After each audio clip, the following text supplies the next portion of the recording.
sometimes we walk around really tight because we have tight muscles for whatever reason.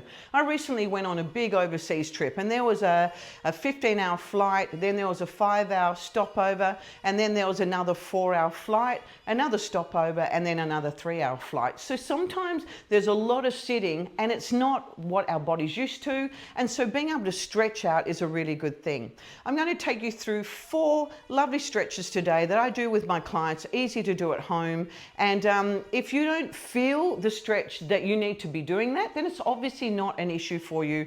We all have different areas of our body where we're really tight. For me, it's primarily my hips and my upper shoulders. So those are the areas that I need to stretch a little bit more. So when we do these stretches, it may not be for you. And particularly if you get acute pain with any stretch, stop it. It's probably not for you at this time and move on to another one. But let's have a look at the 4 that we can do today that will just give you a nice kind of routine for the morning, maybe in the afternoon as well, that you can be doing that will help to keep your body moving well.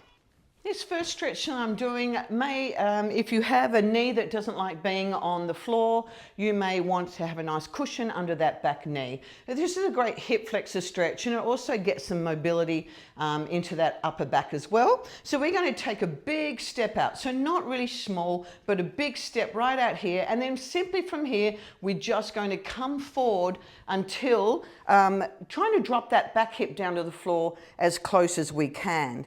Now, your stretching that you'll feel from here will be into our hip flexor, it will be an inner thigh stretch. And then from here, we're going to extend that stretch just a little bit more. So I'm taking an arm up to the roof. As I rotate around, I'm doing some of my thoracic, so my upper back area, and then I'm reaching under. You'll probably feel more of a stretch in that adductor, that inner thigh.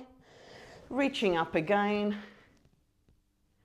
And reaching under. Now from here, I'm going to take those hips back, and I'm simply going to sink back as far as I can. If you choose to, you can take up your toes, but you're just going to sink that bottom down and back, and we're going to feel a hamstring stretch from here. I'm happy to keep my toes down because I can just feel a little bit more of a stretch there. Now you're going to move forward again into this. I put my hands on that inner part of that foot and dropping that back heel right down to the floor.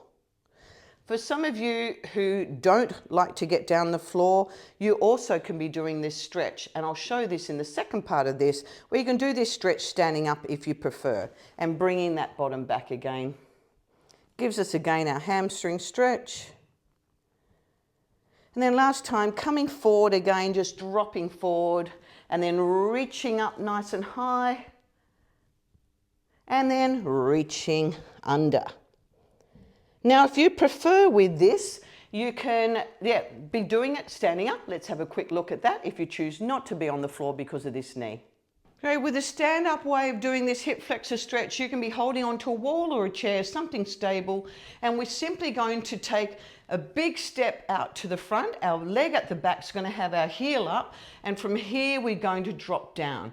And we're simply going to be taking this hip forward. So a nice little hip tuck until we can feel a stretch into this hip flexor. I like to lean back a bit and just holding it there. Great. And then to take our hamstring stretch, just going to bring that foot in a little bit further and poke our bottom long and low back, and toes up at the front where you can keep your toes down, but poking that bottom very long, very low, and then you'll feel a stretch right through the back of that thigh into the hamstring. Great. And then we can take that back again. Heel is up at the back. We drop down, press that hip forward, and then we can take a little lean as well. Good. And then back again to poking that bum long and low. Great. And if we want to take that reach out to the side, we could reach up nice and high and bring that arm right through. Reach it up nice and high and then bring that arm right through. If you can do that one on the floor, do it on the floor, but alternatively, you can get this really nice stretch standing up with that one. Let's have a look at number 2. Losing muscle after 50 isn't your fault, but it is fixable. Take the free How Strong Are You quiz and get a personalized result and a simple plan for your next step. The link is in the description and pinned comment. Now, number 2 is simply a squat. I often say to clients at home, you can grab a broomstick, a mop stick, whatever stick you've got at home, you can be using this for, because it really just helps you get down to the floor a bit more. So we're going to stand as upright as we can, feet about shoulder width apart. And then from here, we're just going to take ourselves down into a low squat. Now, I know many of you say to me, my knees won't let me go down to a low squat. So just going down to where you can and holding there. Now, if you want to take this into a bit of a back stretch as well, you can just pop this stick forward a bit more and pop your head in between your shoulders and you'll get a nice back stretch there. Lovely back stretch. Coming back up again. Now, if you can, going to take this right down. And again, you'll get a lovely hip stretch and a back stretch. And you can be doing the same thing while you're down here, popping those head in between the shoulders and coming back up. Let's try that again. Just going down to where you can. Before, remember, we never work through pain. So before you get to any pain, and then we're going to drop down just as low as what you feel that you can without going through pain. And then coming up again. See if you can do like maybe 6 to 8 of those, but doing what you can. I'm always of the belief that you keep going with the stretch until you just feel that that stretch has helped you, or until you feel that you're quite fatigued. So you can probably do 8 to 12 of those and probably do them 3 or 4 times throughout the day. But just having a play around with that as to where you can go down, and your aim is always to progress more and more. So if you've got a real restriction and you can't go down far, or you can't stretch in some way very far, your aim is to be able to, over time, be able to get further and further and further with that stretch. Let's have a look at the third one. So our third one is just simply starting with our legs to the front. We can take those legs to the floor. I'm going to take one leg over the other. So I'm trying to pull this leg, this knee, as close. I grab this knee with my opposite arm and I actually hook this knee. I'm going to get that foot as close as you can to you, and then pulling that knee nice and close to the chest. And then when you can feel that stretch, which works the leg that you've just bent, it works that glute area, hip area. Then we're going to take a twist so that I turn away from that knee, and then we get a bit of a back stretch as well. Remembering that if you get pain with any of this, then don't do it. If you can't get your knee up high enough to pull, this is a great stretch to do, and my clients love it. This side, we're going to take that foot over as far as we can. I'm going to hook that elbow with my arm, pulling that knee nice and close back towards me. So straight away now, I can feel that stretch into my hip, into my glutes. And from here, I'm simply going to look over my shoulder.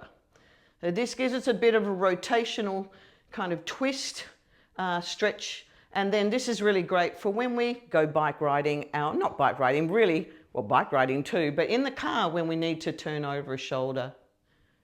And just while we're here, if you didn't like bringing up that leg, you can just do the twist on its own. I think this twist is a really interesting one. Many people are restricted when they first start to look over their shoulder, but the more that we do it, hopefully the further around you can go. And take note of every time that you do this, how far you can actually look over your shoulder. It's so important that we don't rely on side mirrors when we drive. Well done on that one. Let's look at the last one. And this one here involves a few stretches all in one. It involves you being able to lie on your front. If you can't lie on your front on the floor, potentially on your bed, but I love this one. It involves a number of different parts of our body. So we're going to start on our front and take a leg out to the side, just a bent leg. So taking that out to the side. From here, there's a few parts of this stretch. I'll show you part one. So then we're going to roll away from this knee. So I'm rolling backwards as far as I can while I leave this knee on the floor. So big stretch backwards. Now I can feel a beautiful back stretch. And I would like, if you may want a pillow cushion under your head, because I want your head to be on the floor. I don't want it up in the air where you're having to work that neck. So head on a pillow or on the floor, rolling back as far as we can. Now you'll get a lovely back stretch. If you want to make this stretch a little bit further, this hand that's in front, you can grab that knee, bring it up higher. This hand that's at the back, you can grab that foot and bring that up to your butt. Suddenly you've got a quadricep stretch with this one. You've got a bit of a bigger stretch with that glute, with that front leg. But you don't have to do that. If all you can do is lie back into that and feel that back stretch, then this is a great one to practice again and again and again every day. And of course, when you do it one side, you'll do it the other. And you may be amazed that you may be quite restricted in one side and not restricted in the other. So that's a really interesting thing. Then you'd want to work on that restricted side that little bit more. So from here, we're going to take that knee out. I'm going to roll over, and I can feel that I'm a little bit more restricted here. But the aim is, as you do this, hopefully both sides will equal up and you'll become less restricted. And again, if you get pain through this, stop doing it. But if you're okay with it, you can also hold on to that knee if you can. And then that foot that's just lying on the floor at the back, you can grab it with that hand and then really pulling that foot up to your butt so that I get a really great quadricep stretch on this back leg, and just hold.